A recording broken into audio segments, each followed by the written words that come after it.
அண்ணா IAS academy சாதனையாளர்களின் சங்கம். இன்னைக்கான fact number 7ல் நம்ம என்ன பார்க்க போகிறோம் அப்படின்னு பார்த்தோம்னா ஷார்ட்கட் 89 அப்படின்னு ஞாபகம் வச்சுங்க. ஷார்ட்கட் 89 என்பது ஒரு நம்பர், அவ்வளோதான் சரிங்களா. ஷார்ட்கட் 89 அப்படின்னு பார்க்க போகிறோம். அப்போது இந்த வீடியோ எதை பற்றி அப்படின்னு பார்த்தா மத்திய அரசு விதிகள் மற்றும் மாநில அரசு விதிகள் ரெண்டுத்துக்கும் என்ன தொடர்பு இருக்குது அப்படின்னு பார்த்தா 89 அப்படி தான் தொடர்பு இருக்குது நம்ம ஷார்ட்கட்டுக்காக மட்டும். அப்போ மத்திய அரசு விதிகள் இருக்குது, மாநில அரசு விதிகள் இருக்குது, ரெண்டுமே வந்து பார்த்தீங்கன்னா ஒரே கண்டென்ட்டை தான் சொல்லும். அது ரெண்டுத்துக்கும் இடைப்பட்ட விதிகள் மட்டும் நம்ம ஞாபகம் வச்சுக்கணும் இல்லையா. அதுக்கு 89 மட்டும் ஞாபகம் வச்சுனா போதுமானது, நம்ம ஈஸியாக ஆட் பண்ணி நம்ம கூட்டிக்கலாம்.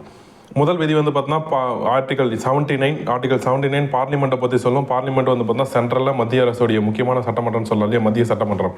அதுலேருந்து 79 இங்கே 89 என்ற நம்பரை மட்டும் கூட்டுங்க, வேறு எதுவுமே இல்லை. 89 நம்பரை மட்டும் கூட்டினா ஆர்டிகல் 168 வரும். இந்த 168 வந்து சட்டமன்றம், மாநிலத்தில் இருக்கக்கூடிய சட்டமன்ற அமைப்பை பற்றி சொல்லும்.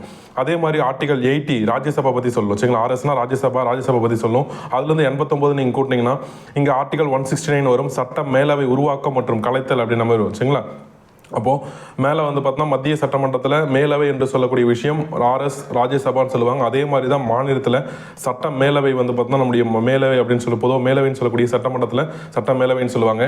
அது வந்து பார்த்தோம்னா உருவாக்கம் பற்றிய சொல்லக்கூடிய விதிகள் 169. அப்போ ரெண்டுத்தையும் கூட்டினீங்கன்னா என்ன வரும்னு பார்த்தா 89 என்ற நம்பர் கூட்டும் போது 169 வரும். நெக்ஸ்ட் ஆர்டிகல் 81 இதாக கூட வந்து பார்த்தீங்கன்னா நீங்கள் 89 என்ற ஒரு நம்பரை கூட்டும் போது 170 வரும் சரிங்களா. அப்போ வந்து பார்த்தா 81 என்ன பற்றி சொல்லுதுன்னு பார்த்தா எல்எஸ் லோக்சபா பற்றி சொல்லும். அப்போ இந்த இடத்துல மாநிலத்தில் வந்து லோக்சபா போன்ற ஒரு அமைப்பு தான் கீழவை அப்படின்னு சொல்லுவாங்க, சட்டப்பேரவை தான் கீழவைன்னு சொல்லுவாங்க. அப்போது அதை பற்றி சொல்லக்கூடிய விதி 170. அடுத்தது பாராளுமன்றத்தின் ஆயுட்காலம், இங்கே வந்து பார்த்தா சட்டமன்றத்தின் ஆயுட்காலம். அப்போ வந்து பார்த்தா விதி ரெண்டுத்துக்கும் தொடர்பு என்னன்னு பார்த்தா 89 நம்பர் தான் இருக்க போகுது. அப்போது ஆர்டிகல் 83 என்பது பாராளுமன்ற ஆயுட்காலம். அங்கிருந்து நீங்கள் 89 என்ற நம்பரை கூட்டினீங்கன்னா ஆர்டிகல் 172 அப்படின்னு வரும். இது வந்து சட்டமன்றத்தின் ஆயுட்காலம். ரெண்டுமே ஒரே விதிகள் தான். அப்போ ஒரு விதி மட்டும் நம்ம ஞாபகம் வச்சுனா போதும், கூட 89 கூட்டினா வந்து பார்த்தா நம்ம 172 அப்படின்ற மாதிரி வரும். இது வந்து பார்த்தா அனைத்து மத்திய மற்றும் மாநில அரசுக்கான விதிகளுக்கு ஒரு சில மெஜாரிட்டிக்கு பொருந்தும்.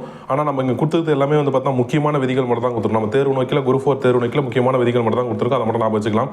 அப்போ நெக்ஸ்ட் விதி என்னன்னு பார்த்தா ஆர்டிகல் 84 மெம்பர் ஆஃப் பார்லிமெண்ட் எம்பிக்களுக்கான தகுதிகளை பற்றி சொல்லக்கூடிய விதி தான் வந்து பார்த்தா ஆர்டிகல் 84. அங்கிருந்து நீங்கள் 89 நம்பரை கூட்டினீங்கன்னா ஆர்டிகல் 173 அப்படின்னு வரும். 173 என்பது சட்டமன்ற உறுப்பினர்களுக்கான தகுதிகள். அங்கே எப்படி பாராளுமன்ற உறுப்பினர்களுக்கான தகுதிகளோ அதே மாதிரி இங்கே சட்டமன்ற உறுப்பினர்களுக்கான தகுதிகள் 173. இது ரெண்டுத்துக்கும் என்ன தொடர்புனா 89 தொடர்பு. நெக்ஸ்ட் வந்து பார்த்தீங்கன்னா ஆர்டிகல் 85 பிரசிடென்ட் பிரசிடென்ட் பாராளுமன்றத்தை கூட்டத்தொடரை கூட்டுதல், ஒத்திவைத்தல் மற்றும் லோக்சபாவை கலைத்தல் அப்படின்னு வரும். அதே தான் இங்கே ஆளுநர் பண்ணுவார். ஆர்டிகல் 174 அப்படின்னு படி வந்து பார்த்தீங்கன்னா விதி 274 படி இங்கே பாராளுமன்றத்தில் வந்து பார்த்தா நம்ம பிரசிடென்ட் என்ன பண்ணுறாரோ அதே ஆளுநர் தான் இங்கே பண்ணுவார். ஒன்று வந்து பார்த்தீங்கன்னா சட்டமன்றத்தை சட்டப்பேரவை கூட்டத்தொடரை கூட்டுதல், ஒத்திவைத்தல் மற்றும் சட்டப்பேரவை கலைத்தல் என்ற விதி வந்து பார்த்தா நம்ம இங்கே வரும் 174. இது வந்து பார்த்தா நெக்ஸ்ட் விதி வந்து பார்த்தா 86 ஆர்டிகல் 86 வந்து பார்த்தா குடியரசுத் தலைவருடைய உரை. இது வந்து பார்த்தா பாராளுமன்றத்தில். இங்கே வந்து பார்த்தா அதே சேம் டைம் 89 நீங்கள் கூட்டும் போது 175 அப்படின்னு சொல்லிட்டு வரும். 175 ஆளுநருடைய உரை சட்டமன்றத்தில் சரிங்களா.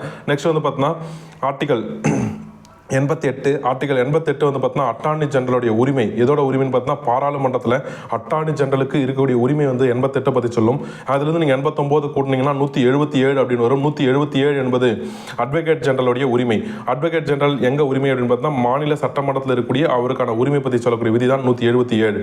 நெக்ஸ்ட் குறைவன் கொரம் அப்படின்னு நம்ம சொல்லுவாங்க. ஆர்டிகல் 100 அப்படின்னு சொல்லக்கூடியது மத்திய சட்டமன்றத்தில் இருக்கக்கூடிய குறைவன் பற்றி சொல்லக்கூடிய விதி. அதே மாதிரி அங்கேருந்து 89 நீங்கள் கூட்டினா 189 கூட்டினீங்கன்னா இது மாநில சட்டமன்றத்தின் குறைவன் அப்படின்ற மாதிரி விதின்னு சொல்லுவாங்க. நெக்ஸ்ட் 110 பண மசோதா, மத்திய பண மசோதா பற்றி சொல்லக்கூடிய விதி வந்து 110. அதே மாதிரி மாநில பண மசோதா சொல்லக்கூடிய விதி வந்து பார்த்தீங்கன்னா நீங்கள் 89 மட்டும் கூட்டுங்க 199 வரும். 199 என்பது என்னன்னா மாநில பண மசோதா. அங்கே வந்து பார்த்தீங்கன்னா 110 இருக்குது, 89 கூட்டினா 199 வரும் மாநில பண மசோதா. மேலே மத்திய பண மசோதா, கீழே வந்து பார்த்தீங்கன்னா மாநில பண மசோதா. நெக்ஸ்ட் குடியரசுத் தலைவர் ஒப்புதல் அளித்தல் சொல்லிட்டு 111 விதி பற்றி சொல்லும். ஆர்டிகல் 111 என்ன சொல்லி பார்த்தீங்கன்னா மசோதாக்களுக்கு குடியரசுத் தலைவரின் ஒப்புதல் அப்படி அளித்தல் படிய விதி வந்து 111. அங்கிருந்து நீங்கள் 89 கூட்டினீங்கன்னா 200 வரும். 200 என்பது ஆளுநர் ஒப்புதல் அளித்தல் சரிங்களா. மாநில சட்டமன்றத்தில் ஏற்றப்படக்கூடிய அந்த மசோதாக்களுக்கு ஆளுநர் ஒப்புதல் அளித்தல் பற்றி சொல்லக்கூடிய விதிகள் 200. அப்போ வந்து பார்த்தீங்கன்னா ஒட்டுமொத்த இந்த விதிகளுக்கும் என்ன ஷார்ட்கட்டாக இருக்குன்னு பார்த்தா 89 என்பது தான் ஷார்ட்கட்டாக இருக்குது. அப்போ 89 மட்டும் ஞாபகம் வச்சுக்கிட்டா மத்திய சட்டமன்றத்தில் விதிகள் மட்டும் நம்ம ஜஸ்ட் தெரிஞ்சுக்கிட்டா போதும், முக்கிய விதிகள் மட்டும். அப்போ அதை தெரிஞ்சுக்கிட்டா போதும். 89 கூட்டிட்டு நம்ம வந்து பார்த்தா மாநில சட்டமன்றத்தில் இருக்கக்கூடிய விதிகளை நம்ம வந்து ஈஸியாக நினைவு வச்சுக்கலாம்.